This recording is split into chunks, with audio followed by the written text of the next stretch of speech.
Yuri Pita, hora de repercutir mais um pouco ainda sobre os efeitos do tarifaço no Brasil.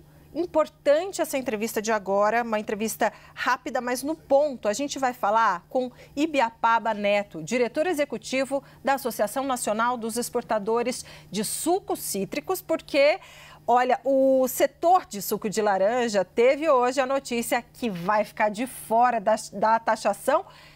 E a gente quer saber como é que vocês receberam essa notícia. Muito boa tarde, seja bem-vindo. Boa tarde, um prazer estar com vocês aqui. Bem, obviamente a gente recebeu com alívio essa notícia, a gente estava muito preocupado, tanto pelos efeitos que isso causaria aqui no Brasil, como os efeitos que poderiam causar na indústria de sucos dos Estados Unidos, que é realmente muito importante para a gente. Pois é, Ibiapaba, queria que você falasse um pouco, né, no setor específico de vocês, houve uma ação direta de um dos maiores importadores dos produtos brasileiros, importadores de laranja dos Estados Unidos, inclusive com acionamento da Justiça Americana para questionar esta tarifa e que isso teria uma série de implicações econômicas e sociais lá nos Estados Unidos. Queria ouvir um pouco do quanto esta atuação do setor privado norte-americano foi fundamental para que o setor cítrico aqui brasileiro conseguisse ser incluído nessas exceções ao tarifaço anunciado hoje.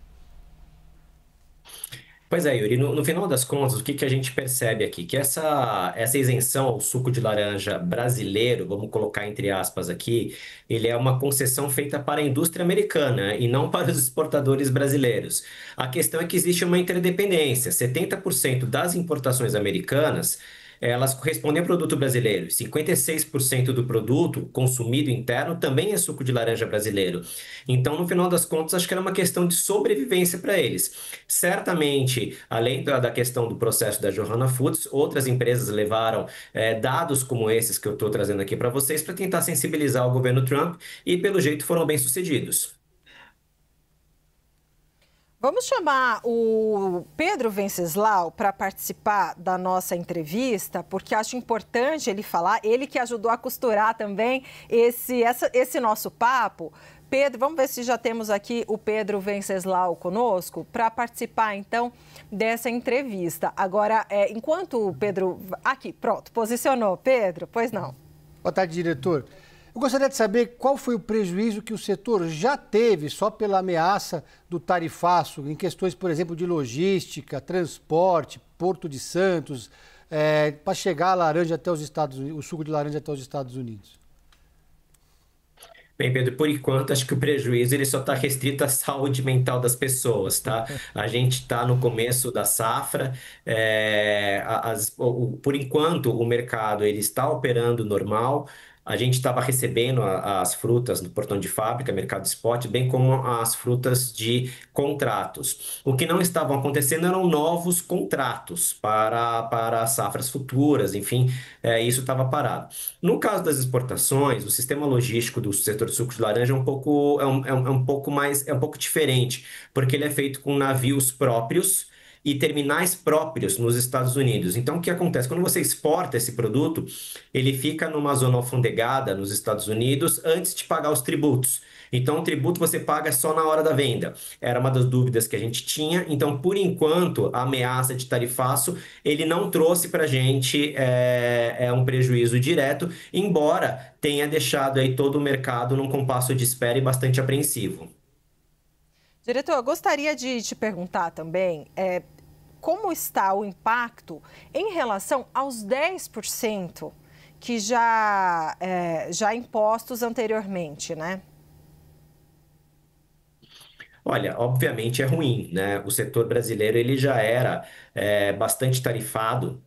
Nos Estados Unidos a gente paga já há muito tempo, muitos anos, mais de décadas, aí uma tarifa de $415 por tonelada de suco. O que isso representa? Mais ou menos, para a gente ter uma ideia, ele já dá mais ou menos ali uns 10, 11% ad valorem em valores atuais. Obviamente, se soma mais 10% para ir em cima e fica mais ou menos uma tarifação em torno de 20%. Não é bom, obviamente, isso corrói um pouco da renda do setor, mas é muito diferente de uma tarifa de 50% que poderia drenar aí do setor mais de 3,5 bilhões de reais. Então é um pouco daquela história do bode na sala, né? A gente tinha um problema que a gente estava achando que era ruim, seria um problema muito pior, e agora aquele problema que a gente tinha não é tão ruim em comparação, mas obviamente é uma renda que deixa de entrar aqui para o setor. E aí, Oi, claro, vai, Débora. Só um adendo, porque ainda sobre isso, desculpa, Yuri. Diretor, mas o quanto o setor acredita e confia na perenidade dessa decisão? Porque cada hora é uma coisa diferente. Olha, Débora, a gente tem que comemorar uma vitória por vez, e a gente tem que lidar com um problema por vez, né? Hoje é um dia que é para o setor, de certa forma, comemorar, porque acabou sendo isento de uma tarifa que poderia corroer o setor, e o futuro a Deus pertence, né? A gente espera que as negociações elas caminhem bem, mas vamos lá. O que a gente tem que ter em tela aqui é o seguinte, mais uma vez, essa não é uma concessão que ela foi feita para o setor exportador brasileiro, ela é uma concessão que foi feita na proteção da indústria americana.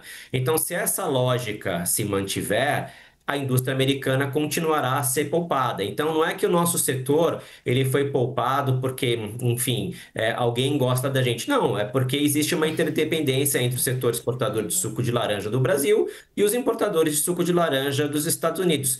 Tanto faz quanto tanto fez. A questão é que somos nós, os brasileiros, que fornecemos esse produto. Então, por conta disso, ficamos de fora. Uhum. E Ibiapaba, só para a gente, como você disse, né, era um bode na sala que poderia ficar muito maior. Quanto que a gente está falando de não impacto no setor de vocês, seja em termos de do que vocês previam que poderia ter de queda de vendas e pior, né, de perda de empregos no setor? Olha, era um cenário de terra arrasada, tá, Yuri? Assim, o que a gente estava prevendo era uma perda.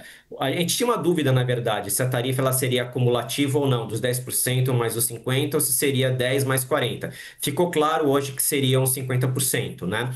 Essa tarifa, ela teria um impacto para a gente de cerca de 3 bilhões e meio de reais que seriam drenados, ou seja, um dinheiro que você paga para o Tesouro Americano e que ele deixa de circular aqui no nosso setor. Quando você faz a desconstrução do preço a partir da referência da Bolsa, você tem um preço lá que é uma referência e você... Opa, deu uma piscada aqui no nosso sinal. Vamos ver se a gente consegue restabelecer a conexão com o Ibiapaba Neto para seguir no coisa, mas só da gente falar, né, 3 bilhões e meio de reais só no setor aqui do suco de laranja, né, Débora, para entender o tamanho do bode, e conseguimos. Ibiapaba, pedi para você retomar, teve uma falha na nossa conexão, a gente pegou os valores, você estava prosseguindo com a sua resposta. Não, sem problema. Como eu falei, eram 3 bilhões e meio de reais que seriam drenados da renda das exportações de suco de laranja. E isso é um efeito dominó, porque você tem um preço de referência, vamos pegar aqui um preço da semana de $3.500 na Bolsa, você retira os $415 e depois você retira mais os 50%. Então, quando a gente fazia essa conta, ficava mais ou menos entre 60% e 70% do valor do produto, ele ficaria de pagamento para o setor, para o Tesouro Americano. E sobra praticamente nada para remunerar toda a indústria, toda a logística, produtores, trabalhadores, todo o investimento que você tem em pomares. Então, seria realmente um cenário muito ruim de terra arrasada por aqui. Então, felizmente, por enquanto estamos livres dessa taxação, a gente espera que continue assim, mas vamos acompanhar aqui com serenidade, reforçando o nosso compromisso com o mercado americano, ao qual temos relações comerciais há 60 anos e por assim a gente pretende continuar. Muito obrigada. Nós conversamos com Ibiapaba Neto, diretor executivo da Associação Nacional dos Exportadores de Sucos Cítricos. Muito obrigada e até a próxima. Obrigado, continuo à disposição de vocês. Obrigado, Ibiapaba. Obrigado, Pedro Venceslau, por nos ajudar aqui na conexão.